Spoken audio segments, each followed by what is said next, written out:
14 রমজান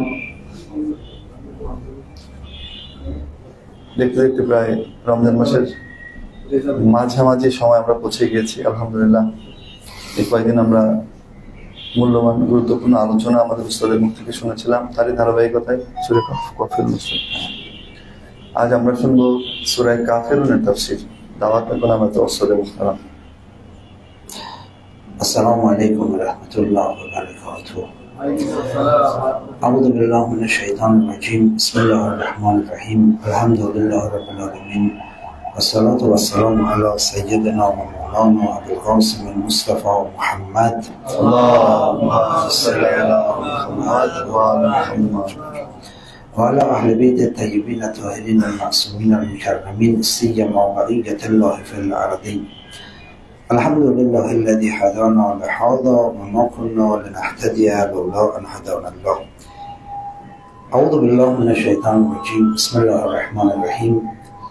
قل يا أيها الكافرون لا أعبد ما تعبدون ولا أنتم عابدون ما أعبد ولا أنا عابد ما عبدتم ولا أنتم عابدون ما أعبد لكم دينكم ولي الدين. در ادامه بحث تفسیر اجمالی به سوره کافرون رسیدیم که خداوند تبارک و تعالی در این سوره خطاب به کافرون میگه که نه من اون چیزی که شما میپرستید میپرستم، نه شما اون چیزی که من میپرستم میپرستید، و دین من برای من و دین شما هم برای شما. বিসমিল্লাহির রহমানির রহিম। আমরা তাফসীরের যে আলোচনা করছিলাম সেই আলোচনার ধারাবাহিকতা রেখে আজ ইনশাআল্লাহ আমরা পরিচিত হব সূরা কাফিরুন সম্পর্কে। এই সূরায় বলা হচ্ছে, আল্লাহ রাব্বুল আলামিন বলছেন, হে পয়গম্বর বলে দাও যে হে কাফিরগণ, না তোমরা যার ইবাদত করো আমি তার ইবাদত করি, আর আমি যার ইবাদত করি তোমরাও তার ইবাদত করো না। একইভাবে তোমার দিন তোমাদের জন্য, আমার দিন আমার জন্য। ای پیامبر به کافرون بگو که ای جمعیت کافران، আল্লাহ রাব্বুল আলামিন বলছেন যে কাফেরদের উদ্দেশ্যে বলো যে হে কাফেররা, لا اعبد ما تعبدون، من اون چیزی که شما میپرستید نخواهم پرستید. যে তোমরা যার উপাসনা করো তার উপাসনা করে আমি নই। ولا انتم عابدون ما اعبد، و نه شما پرستنده آن چیزی است که من میپرستم. একইভাবে আমি যার ইবাদতকারী তোমরা তার ইবাদত করো না। ولا انا عابد ما عبدتم، و نه من پرستنده آن چیزی هستم که شما میپرستید. একইভাবে আমি সেই তার ইবাদতকারী না যার উপাসনা তোমরা করো। ولا انتم عابدون ما اعبد، و نه شما پرستنده آن چیزی است که من میپرستم. একইভাবে আমি যার ইবাদত করি তোমরাও তার ইবাদতকারী নও। لکم دینکم ولی الدین، دین شما برای خود شما، دین من هم برای خود من. তোমাদের দিন তোমাদের জন্য, আমাদের দিন আমাদের জন্য। خب چرا یه همچین پیام خدا داد؟ এখানে প্রশ্ন হচ্ছে যে আল্লাহ রাব্বুল আলামিন এমন বার্তা কেন দিচ্ছেন? یعنی پیامبر میخواد از هدایت کفار دست برداره؟ এর অর্থ যে আল্লাহ রাব্বুল আলামিন চাচ্ছেন যে কাফিরদেরকে হেদায়েত থেকে হাত গুটিয়ে নিতে, তাদেরকে হেদায়েত করতে চান না তিনি। یعنی پیامبر میخواد با کفار در واقع مصالحه بکنه، بگه بابا شما دین خودتون رو داشته باشید، منم دین خودمون با هم زندگی میکنیم. মানে এমন বিষয়টা কি এমন যে আল্লাহ চাচ্ছে তাদের সাথে একটা সমঝোতায় আসছে, তোমরা তোমাদের দিন নিয়ে থাকো, মুসলমানরা মুসলমানদের দিন নিয়ে থাকো।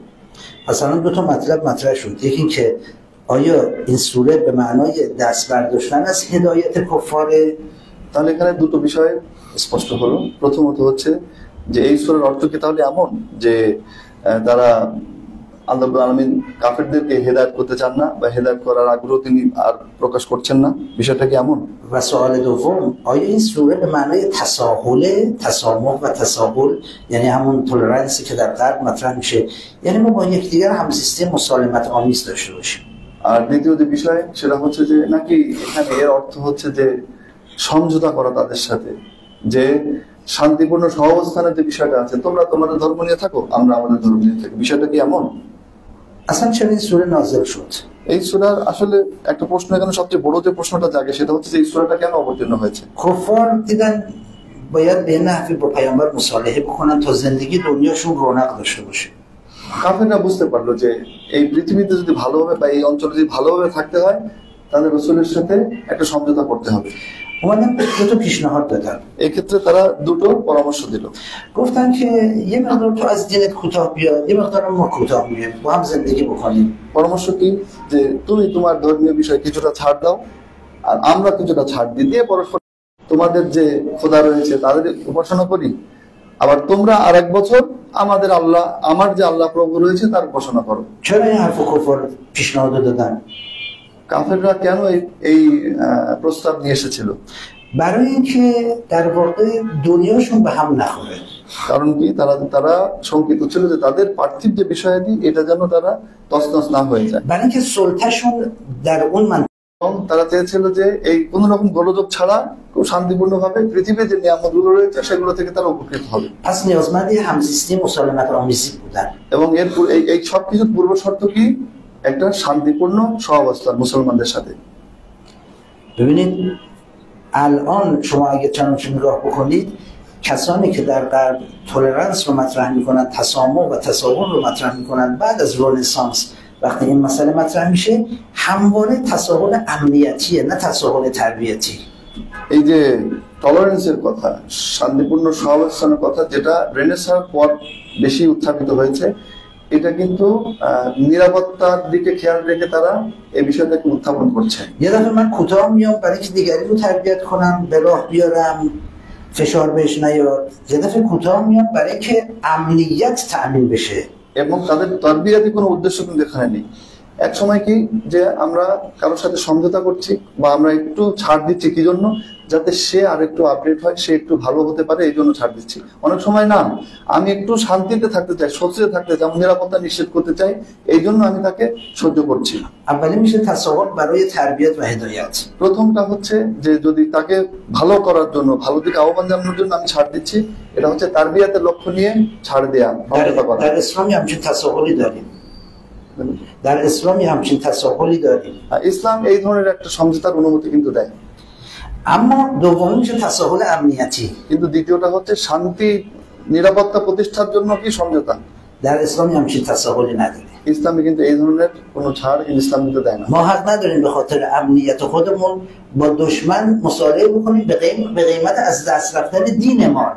ইসলাম কিন্তু এই অনুমতি আমাদেরকে দেয় না যে আমাদের নিরাপত্তা নিশ্চিত করার জন্য আমরা শত্রুদের সাথে কোন মূল্যে, আমাদের দিন থেকে আমাদের হাত গুটিয়ে নেওয়ার মূল্যে শত্রুদের সাথে আমরা সমঝোতা করবো, এই অনুমতি কিন্তু দেয় না। در جواب این پیشنهاد و درخواست تسامح آمیز و تساهل در واقع کفار این سوره نازل شد. কাফেরদের এই যে প্রস্তাব ছিল, এই যে সমঝোতার যে প্রস্তাব, এই প্রস্তাবের পরিপ্রেক্ষিতে সূরা কাফিরুন অবতীর্ণ হয়। خدا گفت ای پیامبر به اونها بگو ای جمعیت کافرون من هرگز اون چیزی که شما میپرستید نمیپرستم. আল্লাহ রাব্বুল আলামিন বলেন, বলো আমি তোমরা যার ইবাদত করো কখনোই তার ইবাদত আমি করব না। شما هم هرگز اون چیزی که من میپرستم نمیپرستید. একইভাবে আমি যার ইবাদত করি তোমরাও তার ইবাদত কখনো করবে না। یعنی چی؟ یعنی من توقع ندارم شما اون چیزی که من میپرستم بپرستید. অর্থাৎ আমি এটা আশা করি না যে আমি যার ইবাদত করছি তোমরা তার ইবাদত করবে, এমন আশা আমার নেই। چون اگه چنانچه شما بخواید اون چیزی که من میپرستم بپرستید، خب باید من هم اون چیزی که شما میپرستید بپرستم. কারণ কি? কারণ হচ্ছে যে যদি আমি এই ধরনের আশা করি যে আমি যার ইবাদত করছি তোমরাও তার ইবাদত করবে, তাহলে এর রিটার্নে তোমরাও চাইবে যে আমরা যেন তার ইবাদত করি যাদের ইবাদত তোমরা করছো। এটা কখনো সম্ভব شما না। میخواید با من معامله کنید، তোমরা চাচ্ছ আমার সাথে একটা লেনদেন করতে, نمیخواید هدایت بشید. তোমরা হেদায়েত হতে চাও না। معامله یعنی چی؟ یعنی تو یه مقدار دست بردار منم یه مقدار دست بردار. লেনদেন সমঝোতা অর্থ কি? অর্থাৎ তুমি একটু ছাড় দেবে, আমি একটু ছাড় দেবো। پس اولی پیام این سوره این هستش که بین ما و کفار مرز وجود داره. তাহলে এই সূরার প্রথম যে পায়াম বার্তা সেটা হচ্ছে কুফার এবং মুসলমানদের মাঝে একটা বর্ডার লাইন রয়েছে। این مرز همچنان باید مطرح بشه و حفظ بشه و اعلام بشه. এই যে সীমানার কথা বলা হয়েছে, এই দেয়ালের কথা, এটাকে অবশ্যই সুরক্ষিত রাখতে হবে এবং অন্যের উদ্দেশ্যে এটা ঘোষণাও দিতে হবে। وقتی مرز نداشته باشیم وضعیتون میشه وضعیت الانی که داریم تو زندگی میکنیم. যখন এই সীমানা রেখা না থাকবে তখন পরিস্থিতি কেমন হবে, যে পরিস্থিতি আমরা বর্তমানে জীবনযাপন করছি। ما خیلی از قوانین کفار رو پذیرفتیم.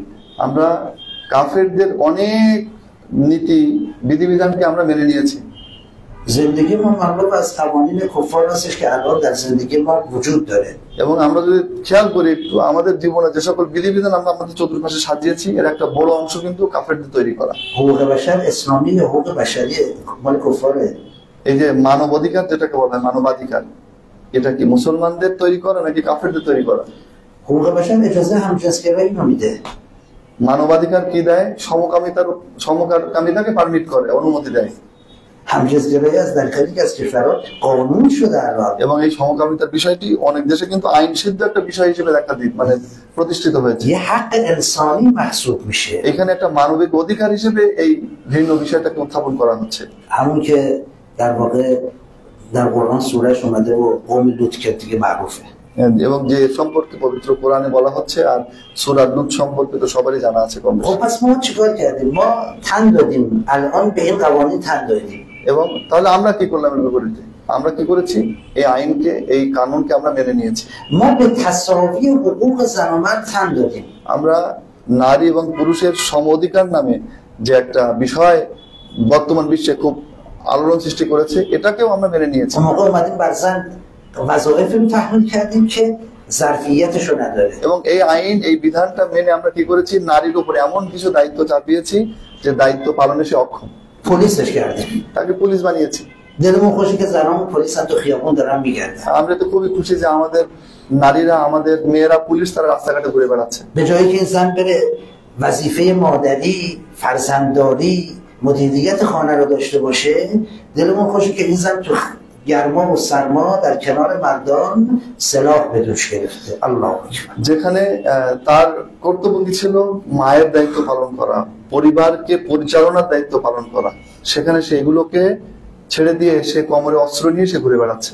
بعد میگیم طلاق چرا زیاد میشه আবার এদিকে আবার আমরা অভিযোগ করি তালাক এত বেড়ে গেছে কেন? خانواده چرا ضعیف میشه পারিবারিক যে ভিত্তি এটা কেন দুর্বল হয়ে যাচ্ছে? اون موقع در ارتش دادمون در میاد که مردم پدر زنان تو ارتش آمریکا و اسرائیل از بس تجاوز از بس تحت که حرمت کردن در آوردن এবং এটা আমরা দেখতে পাই যে মার্কিন বাহিনীতে নারী যে সকল সোলজার আছে তাদের যে ধর্ষণের শিকার তারা হচ্ছে এটা কারোর অজানা কোনো বিষয় না। این حقوق اسلامی نیست حقوق حق نیست حقوق باطل حقوق شیطانیه এটা কিন্তু সত্য পন্থী কোনো বিধান না, এটা শয়তানপন্থী একটা বিধান। حالا بگذاریم از اینکه نظامات ما کلا تحت اصول و قوانین و دریافت‌های غربیه এখন যাই হোক আমি এই বিষয়ে আলোচনা করতে চাচ্ছি না যে আমাদের টোটাল সিস্টেম যেটা আমরা ডিজাইন করেছি এটা কার সাথে বেশি মেলে? পশ্চিমা সিস্টেমের সাথে। نظام آموزش پرورش نظام اقتصاد نظام فرهنگی আমাদের শিক্ষা ব্যবস্থা, আমাদের অর্থনীতি, আমাদের সংস্কৃতি এগুলো সবই কিন্তু কালচারটা যেটা গ্রহণ করছি এটা কিন্তু পশ্চিমা সংস্কৃতি থেকে আমরা গ্রহণ ما خدا رو میپرستیم অথচ আমরা কি বলি? আমরা আল্লাহর ইবাদত করছি। اما در ذهن خودمون কিন্তু এই আল্লাহকে ইবাদতটা কোথায়? শুধুমাত্র আমাদের মাথায়। در رفتار چی رو میپرستیم কিন্তু কাজে কর্মে আমরা মূলত কার উপাসনা করি, কার ইবাদত করি? به چی تن دادیم কার কথা মেনে নিয়েছি, به چی تعهد دادیم কার প্রতি অঙ্গীকারবদ্ধ হয়েছে, آموزش پرورشمون تغییر دادیم কার দিকে তাকিয়ে আমরা আমাদের শিক্ষা ব্যবস্থায় পরিবর্তন এনেছি। نظام اقتصادیمون رو چنون وابسته کردیم که خودمون رو سرنگون کردیم আমাদের অর্থনৈতিক ব্যবস্থাকে এমন ভাবে ডিজাইন করেছি যে নিজেদেরকে আমরা ধ্বংস করে ফেলেছি এই অর্থনৈতিক ব্যবস্থার মধ্যে ফেলে। هر چون نمیگم باید گوش بکنیم এবং এর পরিণতিতে কি হয়? যখন এই ধরনের সিস্টেম ডিজাইন হবে তখন তারা যা বলবে সেটাকে আমাদের করতে হবে। سلطه این نیستش که کشور ما حاکم باشن ها মানে কর্তৃত্বশীল হওয়া এটা না যে আমাদের দেশ অন্য দেশের উপর কর্তৃত্ব করে, বিষয় কিন্তু এটা না। امروز سلطه به صورت سخت نیست به صورت نرمه এখন কিন্তু বর্তমানে যে চোখে যেগুলো পড়ে যে সকল কর্তৃত্বশীলতা আমরা বুঝছি এটা কিন্তু এই দিন আর নেই, কিন্তু যে সরাসরি এসে কেউ কর্তৃত্ব করে, বরং এখানে স্নায়ু যুদ্ধ বা মনস্তাত্ত্বিক যে যুদ্ধ বা মনস্তাত্ত্বিকতার মাধ্যমে মানুষকে কন্ট্রোল করার বিষয়টা কিন্তু সামনে চলে এসেছে। সিস্টেম ها حاکمه এবং এখানে বিভিন্ন সিস্টেম ডিজাইন করে সেগুলোকে মানুষের উপর এবং আমরা ওই সিস্টেমের যে সিস্টেম একটা কারাগার তৈরি করছে সেই কারাগারের মধ্যে আমরা আবদ্ধ হয়ে পড়েছি। پس خدا واسه هم میگه بگو ای کافرون من نمیپرستم آنچه را که شما میپرستید و شما هم نباید بپرستید اون چی که من میپرستم। অতএব আল্লাহর নবী সাল্লাল্লাহু আলাইহি ওয়াসাল্লাম এর বিরুদ্ধে সরাসরি ঘোষণা দিচ্ছেন যে আল্লাহ বলছেন বলো যে তোমরা যার ইবাদত করো আমি তার ইবাদত করি না, একইভাবে আমি যার ইবাদত করি তোমরাও তার ইবাদত করো না। پس بین ما مرز وجود داره. তাহলে এই আমাদের মাঝে একটা সীমানা রেখা রয়েছে। باز دوباره تکرار میکنه. আবার এই একই বাক্য কিন্তু রিপিট করা হচ্ছে। قل يا أيها الكفار لا أعبد ما تعبدون ولا أنتم عابدون ما أعبد. باز دوباره ولا أنا عابد ما عبدتم ولا أنتم عابدون ما أعبد. تکرار میکنه. এটা দুইবার বলা হচ্ছে যে প্রথমে বলা হলো আমি যার ইবাদত করি তোমরা তার ইবাদত করো না, ওয়ালা আনতুম আবিদুনা মা আবুদ ওয়ালা আনা আবিদুম মা আবাদতুম, যে আমি যার ইবাদত করি তোমরা তার ইবাদত করো না। সেম জিনিসটা আবার দ্বিতীয়বারের জন্য কিন্তু বলা হচ্ছে একই সূরাতে। چرا تکرار میکنه؟ কেন রিপিট করা হচ্ছে? একই সেন্টেন্স একই অর্থ কেন রিপিট করা হচ্ছে? به خاطر اینکه تبری بجویه. কারণ হচ্ছে এর মাধ্যমে বলা হচ্ছে তোমরা এই সম্পর্ক ছেদ করো ওদের সাথে। یعنی صرف مرز بندی فایده نداره. শুধুমাত্র একটা বর্ডার রেখা টেনে বিচ্ছিন্ন হতে পারবে না। باید اعلام بکنید مخالفت و تبری خودتون رو با این قوانین، وگرنه این قوانین شما رو در بر میگیره، چرا که در بر گرفت. বরং তাদের সাথে সম্পর্ক ছেদের ঘোষণা দাও, যে যদি না করতে পারো তাদের বিরুদ্ধে বিরোধিতার ঘোষণা দাও, যদি না করতে পারো তাহলে তাদের সমস্ত আইন কানুন তোমাদেরকে আচ্ছাদিত করে ফেলবে। پس ببینید تبری فرق میکنه ها. تبری یعنی براءت جستن، یعنی تقابل. তাহলে এখানে তাবাররি অর্থ যেটা বলা হচ্ছে এটা কি বেরাত দুস্তার মানে সম্পর্ক ছেদ করার অর্থ কি? প্রতিদ্বন্দ্বী হয়ে দাঁড়ানো, বিরুদ্ধে অবস্থান করা। فقط بین من و شما مرز نیستش، بلکه ما از شما و میدانهای شما تبری میجوییم و مقابله میکنیم و دفاع میکنیم از اینکه اونها وارد ما بشود. বরং আমাদের ঘোষণা এমন হতে হবে যে না আমাদের মধ্যে শুধু একটা সীমারেখা না, বরং আমরা তোমাদের বিরোধী এবং তোমাদের সাথে সম্পর্ক ছেদের ঘোষণা দিচ্ছি। پس نگاه بکنید اتفاقا پیام این سوره برعکسه، مبنی بر تقابله نه مبنی بر تساهل و در واقع گذشت. তাহলে এখানে সমঝোতার কথা কিন্তু বলা হচ্ছে না, বরং এক্স্যাক্টলি এর বিপরীত একটা অর্থ বোঝানো হচ্ছে, তাদের বিরুদ্ধে অবস্থানের ঘোষণার কথা এখানে স্পষ্ট করা হচ্ছে। ببینید قضیه بعد بار سوم میگه لکم دینکم ولی دین، دین شما برای خود شما، دین منم برای خود من. এবং শেষ হচ্ছে কি বলা হচ্ছে লাকুম দীনুকুম, তোমাদের দিন তোমাদের জন্য, ওয়ালিয়া দিন এবং আমার দিন আমার জন্য। یعنی پایداری بر تبری. এর অর্থ হচ্ছে যে আমি যে সম্পর্ক ছেদ করছি এই সম্পর্ক ছেদের উপরে আমি অটল থাকবো। پایداری بر براءت. এবং এই যে তোমাদের বিরোধিতা, এই বিরোধিতা আমি অটল থাকবো। توقع نداشته باشید که دشمن به شما حال بده. এটা আশা করা ভুল হবে যে শত্রুরা আমাদের মাথায় হাত বোলাবে, আমাদেরকে খেদমত করবে। توقع نداشته باشید که دشمن بیاد به سوی شما. এটা ধারণা করা ভুল হবে যে আমরা যদি আশা করি যে শত্রুটা আমাদের দিকে আসবে। دشمن هیچ وقت به سوی شما نمیاد. শত্রুরা কখনোই তোমাদের দিকে আসবে না। الا اینکه شما برید به سوی او. যদি আসে কেউ সেটা হচ্ছে তোমরা তাদের দিকে যেতে পারো, তারা কখনো আসবে না। آیه شریفه چی میگه؟ میگه بلند ترزان کرد یهود بلند نصارا حتی تتبع ملتهم. আয়াতে পবিত্র কোরআন আয়াতে কি বলা হচ্ছে যে ইহুদ এবং নাসারা তারা কখনোই সন্তুষ্ট হবে না যতক্ষণ না তোমরা তাদের অনুসরণ করো। الان یهود و نصارا چجوری مسلمان ها رو به سیطره کشیدن؟ এখন দেখার বিষয়টা আমাদের বুঝতে হবে যে ইহুদ এবং নাসারা কিভাবে মুসলমানদেরকে ঘিরে ফেলেছে এবং নিজের কর্তৃত্বের মধ্যে নিয়ে এসেছে। به خاطر اینکه مسلمان ها، حاکمان مسلمان تن دادن به امت، به ملت اونها، به دین اونها. কারণ হচ্ছে মুসলমান শাসক যারা তারা তাদের দ্বীনি বিষয়গুলোকে, দ্বীনি বিধানগুলোর সামনে মাথা নত করে নিয়েছে। در عربستان سرزمین وحی بزرگترین کنسرت فاحشه ها انجام شد. ওয়াহির ভূখণ্ডে সেখানে অশ্লীলতার সর্বোচ্চ পর্যায়ের একটা কনসার্ট সেই ওয়াহিদ ভূখণ্ডে কিছুদিন আগে অনুষ্ঠিত হয়েছে। همین بس دیگه. এর চেয়ে বড় মানে জঘন্য কাজ আর কি হতে পারে? برای اینکه یهود و نصارا دل ببندن به این کشور، به حاکمانش. এবং এই কাজটা کরার মূল উদ্দেশ্যটা কি ছিল? যেন ইহুদ এবং নাসারা মনে করে যে এরা আমাদের দলের লোক। حالا بگذاریم از چیزهای دیگه، این فساد و فحشای جدیدی که اونجا اتفاق افتاد. অন্যান্য বিষয় সেগুলো না ছেড়ে দিলাম, আমি তো শুধু একটা নমুনা উল্লেখ করলাম। اون موقع امنیتشون هم از اونها میخرن. এবং এই কাজগুলো আর কি জন্য করে? কারণ এগুলো করে এর মাধ্যমে তারা নিজেদের নিরাপত্তাকে তাদের থেকে গ্রহণ করতে চায়। میگن ما به فلان کشور همسایه مسلمانمون حمله میکنیم به شرطی که تضمین امنیتی آمریکا به ما بدی. যেমন বলা হয় কি যে আমি আমার প্রতিবেশী একটা মুসলিম দেশে আমি হামলা করব, কিন্তু তুমি আমেরিকা, তোমাকে নিশ্চয়তা দিতে হবে যে তুমি আমার নিরাপত্তাকে নিশ্চিত করবে। بعضی از ما هم اینجوری هستیم ما در برابر دشمن دیگه امنیت خودمون از کفار می‌خریم. আমরা কিন্তু এমনই যে আমাদের মুসলমানদের বিপরীতে আমরা আমাদের নিরাপত্তাকে কাফেরদের থেকে ক্রয় করে আনি। تنها کشوری که مستقل هستش در این روز جهان که هیچ امنیتش رو از کشور دیگر نگرفته ایران اسلامی است. এবং একমাত্র দেশ যে দেশটি এখনো স্বাধীন রয়েছে, স্বতন্ত্রভাবে তারা মুভ করছে এবং শত্রুর দেশ থেকে তাদের নিরাপত্তাকে ক্রয় করে না, সেটা হচ্ছে ইসলামী প্রজাতন্ত্র ইরান।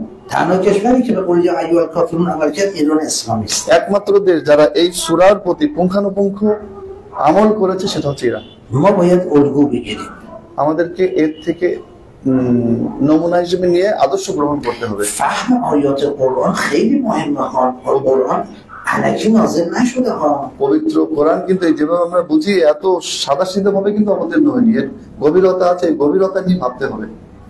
سوره کافرون رو تا الان می‌خوندید.